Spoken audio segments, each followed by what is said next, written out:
আসসালামু আলাইকুম ওয়া রাহমাতুল্লাহি ওয়া বারাকাতুহু। নাহমাদুহু ওয়া নুসাল্লি আলা রাসূলিহিল কারীম, আম্মা বাদ। আমাদের আজকের দার্স হচ্ছে হাদিসে আরবাঈন এর 22 নম্বর হাদিসের উপর। হাদিসটি সহিহ মুসলিমের 25 নম্বরে এসেছে। হাদিসের মূল বিষয়বস্তু হচ্ছে ইসলামের সেই মৌলিক কাজের বিবরণ যা করলে একজন মানুষ জান্নাতে যাওয়ার উপযুক্ত হতে পারে।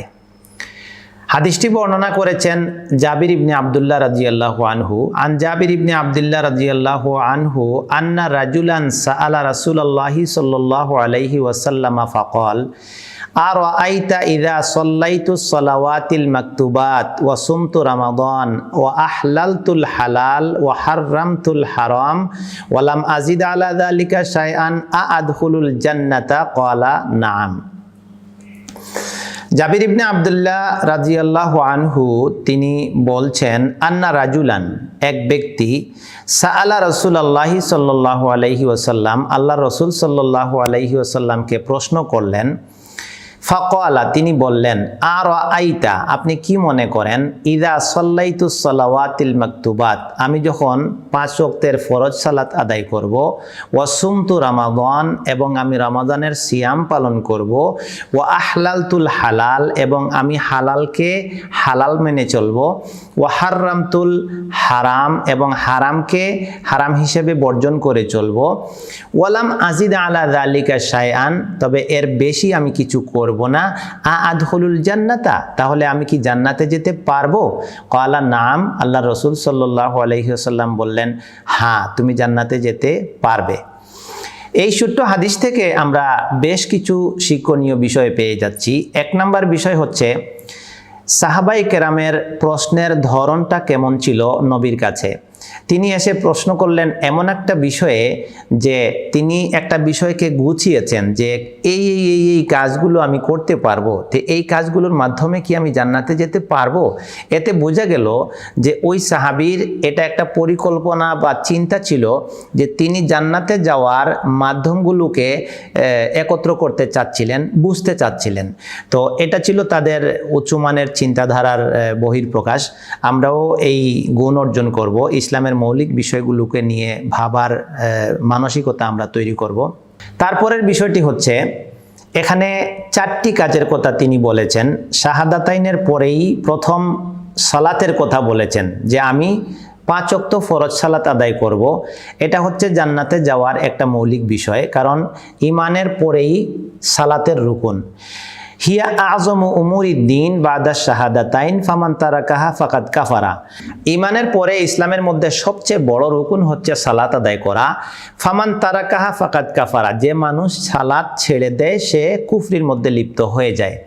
এই জন্য তিনি প্রথমে সালাতের কথা উল্লেখ করেছেন। তারপরে সওমে রমাজানের কথা আসছে, রমাজান মাসের সিয়াম, এটা গুনাহ মাফের কারণ হয়। নবী সাল্লাল্লাহু আলাইহি ওয়াসাল্লাম বলেছেন, মান সামা রমাদানা ঈমানান ওয়া ইহতিসাবান গুফিরা লাহু মা তাকাদ্দামা মিন যামবি। যে মানুষ ঈমানের সাথে সওয়াবের আশায় রমাজান মাসের সিয়াম পালন করবে, আল্লাহ সুবহানাহু ওয়া তাআলা তার পিছনের সকল গুনাহ মাফ করে দিবেন। এখানে আরেকটি বিষয় রয়ে গেল যে ইসলামের তো রুকুনের মধ্যে হজ আছে, যাকাত আছে, এগুলার কথা তিনি উল্লেখ করলেন না। এ বিষয়ে কথা হচ্ছে যে হজ এবং যাকাত এগুলো হচ্ছে সামর্থ্যের উপর নির্ভরশীল। যার হজে যাওয়ার টাকা পয়সা থাকে না তার উপরে হজ ফরজ হয় না। যে মানুষের নেশাব পরিমাণ মাল থাকে না তার উপরে যাকাত আসে না। এই জন্য সাধারণ মানুষ যারা দরিদ্র বা যাদের ওই হজ বা যাকাতের সামর্থ্য নাই, তারা যদি সত্যিকার অর্থে ঈমান আনে, ঈমানটাকে মজবুত করে নেয় এবং 5 ওয়াক্ত ফরজ সালাতটা গুরুত্ব দিয়ে আদায় করে রমজান মাসের সিয়ামটা পালন করে, পাশাপাশি আরও 2টা কাজ আছে, এই কাজগুলো করলে তাদের জান্নাতের জন্য এটা যথেষ্ট হয়ে যায়। ওই 2টা কাজ হচ্ছে হালালকে হালাল জেনে তা গ্রহণ করা আর হারামকে হারাম জেনে তা বর্জন করা। এ থেকে বোঝা গেল ইসলামের মৌলিক বিষয়সমূহের মধ্যে হালালকে গ্রহণ করা এবং হারামকে বর্জন করা এটা একটা গুরুত্বপূর্ণ বিষয়। অনেকে এই ব্যাপারে গাফলতি করেন, তারা দেখা গেছে সালাত, সিয়াম ইত্যাদি খুবই গুরুত্ব দেন, কিন্তু হালাল হারামের ব্যাপারে তারা গাফলতি করেন। আমরা দেখতে পাই অনেক সালাত আদায়কারী মানুষ, অনেক সিয়াম পালনকারী মানুষ তারা হারামের হারামে লিপ্ত আছে, তারা ঘুষ আদান প্রদান করছেন, তারা সুদের মধ্যে জড়িয়ে গেছেন, তারা হারাম বা সন্দেহজনক জিনিসের মধ্যে জড়িয়ে গেছেন, অথচ তারা পাক্কা নামাজি এবং রমজান মাসের সিয়াম তো কখনোই তারা ভঙ্গ করেন না, কিন্তু দেখা গেছে হালাল হারামের ব্যাপারে তাদের গাফলতি রয়ে গেছে। এই জন্য ওই সাহাবীর প্রশ্নের আলোকে আমরা হাদিস থেকে যে উত্তর পাচ্ছি সেখান থেকে জানলাম যে মৌলিক যতটুকু সামর্থ্য আমার আল্লাহ দিয়েছেন, যে যে বিধানগুলো সামর্থ্যের আলোকে আমার উপরে ফরজ হয়, এইগুলি যদি কোনো মানুষ পালন করে আর পাশাপাশি হালালকে গ্রহণ করে হারামকে বর্জন করে, এই মানুষ জান্নাতে চলে যাবে। এখানে আরেকটি বিষয় আমাদের জানার আছে, সেটা হচ্ছে হাদিসের মধ্যে তিনি বললেন যে আমি আর বাড়াবো না, তাহলে আদৌ কি আর কোনো আমল করা যাবে না ফরজের বাইরে? কারণ তুরুকুল খায়রে কাসিরা, নেকি অর্জনের মাধ্যম তো অনেক আল্লাহ রেখেছেন। এখানে উত্তর হচ্ছে যে নফল এবাদত ফরজের ঘাটতি পূরণ করে আল্লাহর নৈকট্য লাভের সহায়ক হয়। এক হাদিসে কুদসিতে এসেছে, আল্লাহ সুবহানাহু ওয়া তাআলা বলেন, মায়াজালু আবদি ইয়াতাকাররাবু ইলাইয়া বিন নওয়াফিল হাত্তা আহবাবতুহু, নফলের মাধ্যমে বান্দা আমার নৈকট্য লাভ করতে থাকে, শেষ পর্যন্ত আমি তাকে ভালোবাসি, মহব্বত করি, পছন্দ করি। সহিহ বুখারী এর 2678 নম্বর হাদিসে এসেছে, নাজদ থেকে একজন ব্যক্তি নবী সাল্লাল্লাহু আলাইহি ওয়াসাল্লামের কাছে আসলেন, এসে ইসলাম সম্পর্কে জানতে চাইলেন। তো নবী সাল্লাল্লাহু আলাইহি ওয়াসাল্লাম তাকে ইসলামের মৌলিক বিষয়গুলো সালাত, সিয়াম, যাকাত ইত্যাদি সম্পর্কে বললেন। বলার পরে তিনি একটা প্রশ্ন করেছিলেন যে আল্লাহ রসুল, হাল আলাইয়া গায়রুহুন্না, এর বাইরে আমি কি কিছু করতে পারবো? তখন নবী সাল্লাল্লাহু আলাইহি ওয়াসাল্লাম বললেন, লা, না, তবে ইল্লা আন তাতাওয়া, তুমি যদি নফল করতে চাও তাহলে সেটার সুযোগ আছে। তারপর তিনি বললেন, ওয়াল্লাহে লা আজিদু আলা হাযা ওয়ালা আনকুসু, আল্লাহর কসম আমি এখানে কিছুই বাড়াবো না কমাবো না। এখানে মৌলিক দুইটা জিনিস আমরা পেয়ে গেলাম, যে ইসলামে ফরজের বাইরে নফল আছে, তবে এই নফলটা করতে হবে রাসূল সাল্লাল্লাহু আলাইহি ওয়াসাল্লামের পদ্ধতি, সিস্টেম এবং যে সকল নফলের ব্যাপারে তার অনুমোদন আছে এর আলোকে।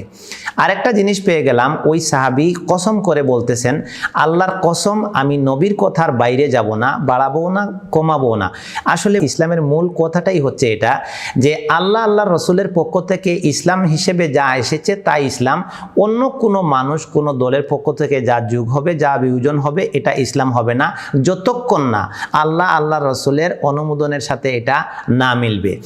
এরপরে নবী সাল্লাল্লাহু আলাইহি ওয়াসাল্লাম বুঝলেন যে এই ব্যক্তি যদি এই কথায় অনড় থাকে যে আল্লাহর নবী যা শিখিয়েছেন এর উপরে সে অটল থাকবে, তারপর তিনি তার সুসংবাদ বর্ণনা করলেন, আফলাহা ইন সাদাকা, এই ব্যক্তি যদি এই কথায় সত্যবাদী হয় যে বাড়াবেও না কমাবেও না, যা দেওয়া হয়েছে তা মেনে নিবে, তাহলে সে সফল হয়ে যাবে যদি এই কথায় সে সত্যবাদী থাকে।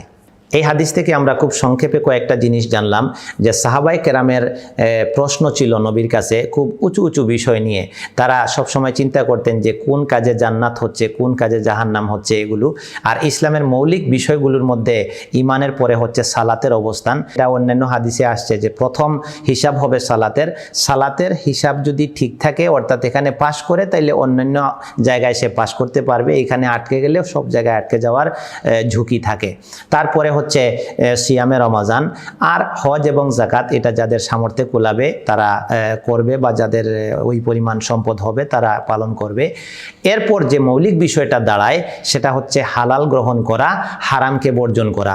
তাহলে আমরা আল্লাহর কাছে দোয়া করি যে আমাদের সামর্থ্য অনুযায়ী যতটুকু দায়িত্ব আছে আমরা যেন ইসলামের বিষয়গুলো পালন করতে পারি এবং হালালের উপর প্রতিষ্ঠিত থাকতে পারি, হারামকে বর্জন করতে পারি, যাতে আমরা জান্নাতের উপযুক্ত হতে পারি। আল্লাহ সুবহানাহু ওয়া তাআলা আমাদের সকলকে কবুল করুন, তৌফিক দান করুন। আল্লাহুম্মা আমিন। ওয়া সাল্লাল্লাহু আলা নবিয়িনা মুহাম্মদ।